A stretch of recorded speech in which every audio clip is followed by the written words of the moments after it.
15 জুলাই সোমবার। আন্দোলনকারীদের রাজাকারের নাতিপুতি বলে কটূক্তি করে শিক্ষার্থীদের আত্মমর্যাদায় আঘাত করলে শেখ হাসিনার দেয়া বক্তব্যের প্রতিবাদে মধ্যরাতে ক্যাম্পাস এলাকায় বিক্ষোভ করে ঢাকা বিশ্ববিদ্যালয়ের শিক্ষার্থীরা। রোকেয়া হলের ছাত্রীরা প্রথমে তালা ভেঙে বেরিয়ে আসেন, তারপর একে একে সকল হল থেকে বেরিয়ে আসেন শিক্ষার্থীরা।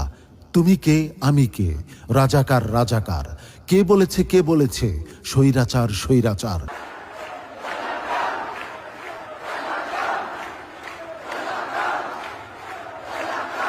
স্লোগানে স্লোগানে মুখরিত হয় টিএসসি। রণঘণ্টা বেজে ওঠে পুরো ঢাকা বিশ্ববিদ্যালয় এলাকায়।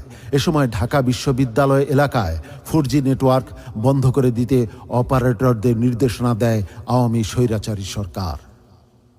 ইসলামী ছাত্র আন্দোলন বাংলাদেশের সিদ্ধান্তে কেন্দ্রীয় পাবলিক বিশ্ববিদ্যালয় সম্পাদক খায়রুল আহসান মারজান ও শাখা সভাপতি ইয়াসিন আরাফাতের নেতৃত্বে ঢাবিতে বিক্ষোভে অংশগ্রহণ করে ঢাকা বিশ্ববিদ্যালয় শাখার নেতাকর্মীরা।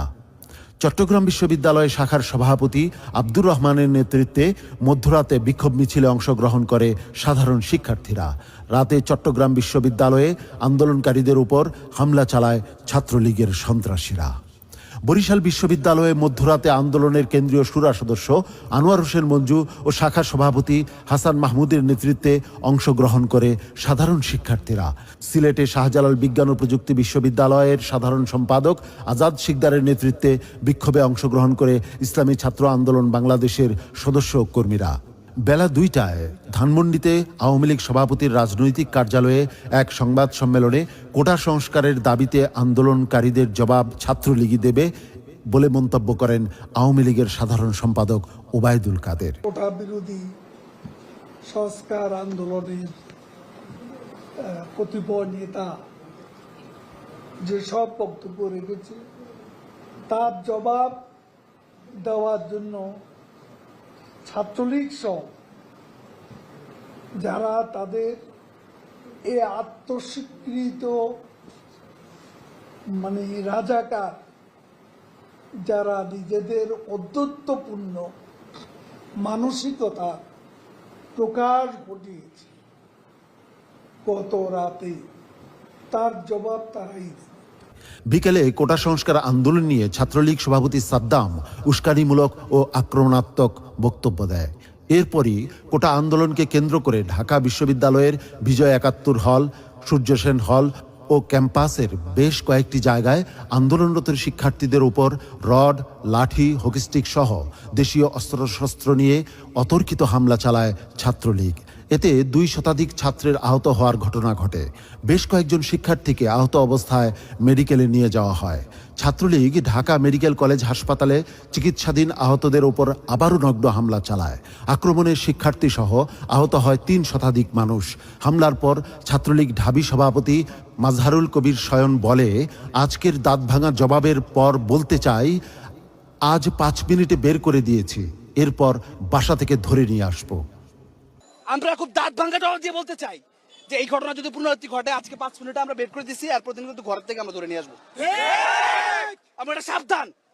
এদিন শান্তিপূর্ণ আন্দোলনে ছাত্রলীগের সন্ত্রাসী হামলার তীব্র নিন্দা জানান ইসলামী আন্দোলন বাংলাদেশের মহাসচিব মাওলানা ইউনুস আহমদ ও যুগ্ম মহাসচিব মাওলানা গাজী আতাউর রহমান।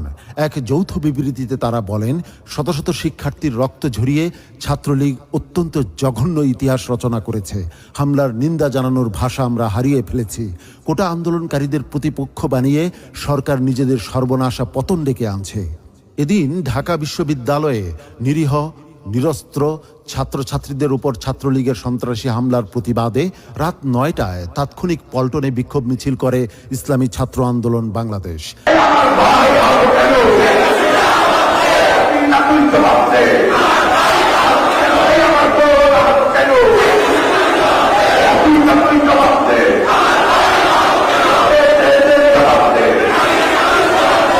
মিছিল পরবর্তী বিক্ষোভ সমাবেশে মোহতারাম কেন্দ্রীয় সভাপতি নুরুল বশর আজিজি বলেন, শিক্ষার্থীদের যৌক্তিক এই দাবি সমাধান না করে আন্দোলনরত শিক্ষার্থীদের তাচ্ছিল্য করে প্রধানমন্ত্রীর বেফাঁস মন্তব্য লজ্জাজনক। আন্দোলনরত শিক্ষার্থীদের ওপর সন্ত্রাসী ছাত্রলীগের হামলার ঘটনায় তীব্র নিন্দা ও প্রতিবাদ জানাচ্ছি। ক্যাম্পাসসমূহে ছাত্রলীগের এই নগ্ন সন্ত্রাসী হামলা প্রমাণ করে ছাত্রলীগ শিক্ষার্থীদের পক্ষের শক্তি নয়। হামলা চালিয়ে যৌক্তিক আন্দোলনকে দমানো যাবে না। যৌক্তিক আন্দোলন সফল করতে ভূমিকা রাখার আহ্বান জানান তিনি। বিক্ষোভ মিছিল শেষে ঢাকা বিশ্ববিদ্যালয়ে ছাত্রলীগের বর্বর হামলায় আহতদের খোঁজ খবর নেয় ইসলামী ছাত্র আন্দোলন বাংলাদেশের নেতৃবৃন্দ। কেন্দ্রীয় সহসভাপতি ইউসুফ আহমদ মনসুরের নেতৃত্বে একটি টিম ঢাকা মেডিকেল কলেজের জরুরি বিভাগ পরিদর্শন করে।